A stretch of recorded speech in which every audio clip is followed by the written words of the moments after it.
language. It is written in mathematical language, without which it is humanly impossible to comprehend a single word. Galileo, father of modern science. This probably is the most convincing words of learning mathematics I came across. Hello everyone, my name is Rucha and I am here to show you all the fun and colourful side of an often considered boring subject, mathematics. But wait, don't hate me for choosing this topic or stop listening to me, because I have no intention of boring you all with complex trigonometric ratios or mathematical calculations. Instead, I am here to simply tell you all how I fell in love with the subject. But before I begin, let's play a small game. Try to guess the meaning of the following shloka. Chaturadhikam shatamashtagunam vashashti tatha sahasranam ayutadvaya vishkam bhasyasanno vritta parinahaha. The ratio of the circumference of a circle to its diameter is a value constant denoted by the value pi. Its value was given by our very own Indian mathematician Hardy-Ramanujan, and you'll all be surprised to know that his interpretation was correct to 4 decimal places. Wasn't he precise? But why am I telling you all about it? It is just to show you all that mathematics is magic. Even though weird-looking symbol we all noticed for the first time in our 4th standard textbooks seems to have some science behind it. From the previous time, let's come to the present day now. Let's talk about the first place where we get a glimpse of this mysterious subject. It's school, isn't it? Even though mathematics is more than arithmetic, children who can't multiply or divide fast are made to think that they are not good at mathematics. And this is not so. But how will I convince you all this is not so? Let's talk about an example for that. How many of you fear water or think that swimming is difficult? Honestly, even I was one of you all. But later I realized that getting rid of the fear of water is quite like getting rid of the fear of mathematics. And it's quite simple. But how? You just can't sit on the shore and think that the water is deep and swimming will be difficult. You actually need to get into the water and gain confidence in it, right? Similarly, you can't just flip through a few high-standard textbooks of mathematics and tell that mathematics is difficult. If you want to learn it, you need to get into it. You need to know more about it. If you try to stay away from it, you will neither learn nor enjoy it. To make it even clearer, let's talk about another example.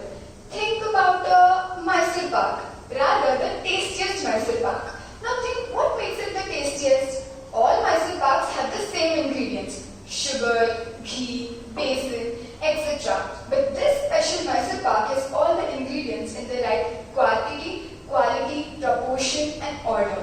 This is an example of applied mathematics. The recent discoveries and inventions in the field of mathematics are remarkable for sure. But when I came across a few ancient but ingenious discoveries, I was speechless.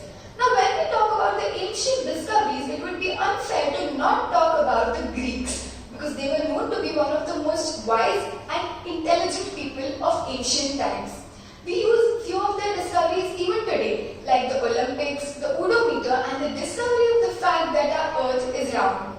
The last discovery that I said was actually credited to Pythagoras, but there was still a very strong belief among the Greeks that our planet was flat.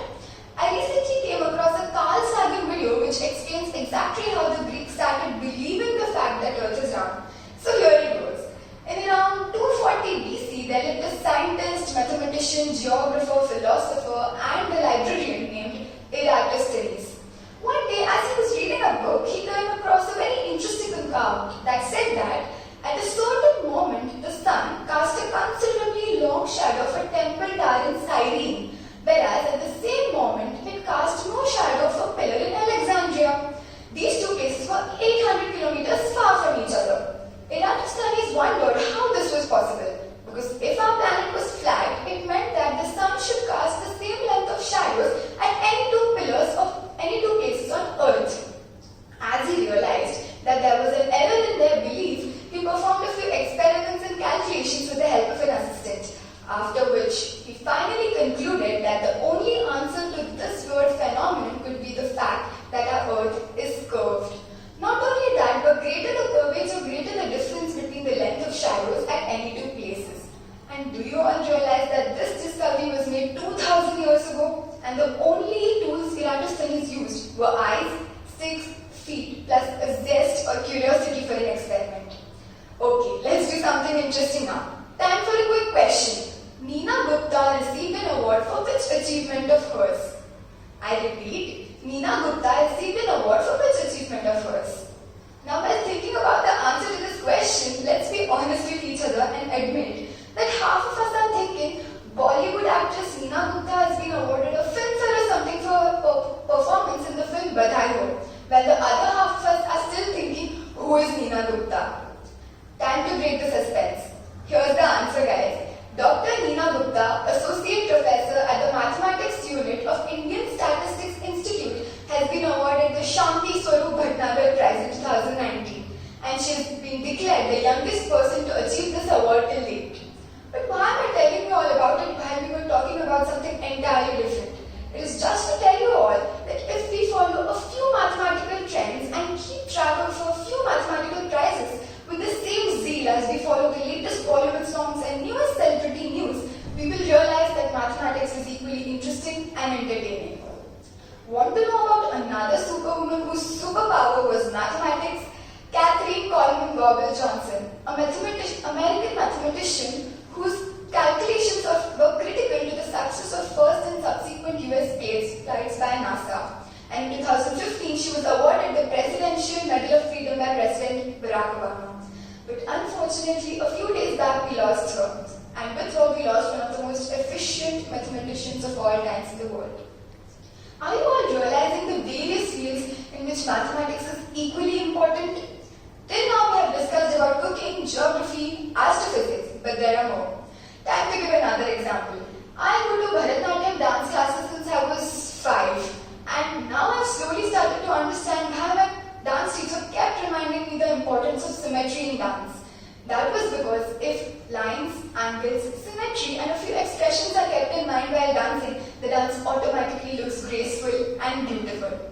Ending my speech with an anecdote from the British mathematician G.H. Hardy about the number 1729. It is an interesting number and now known as the Hardy-Ramanujan number. In Hardy's own words, he said, "Once I remembered visiting Ramanujan in the hospital when he was ill.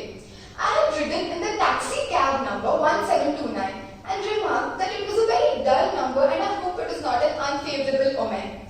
No, Ramanujan said. He said that it is the smallest number which is expressible as the sum of two cubes in two different ways. Doesn't he deserve to be called as the father of mathematics? He was also my inspiration behind taking this topic. I would like to thank each and every teacher, guide and person who helped me change my opinion about mathematics. I hope you all loved my take on it. Thank you.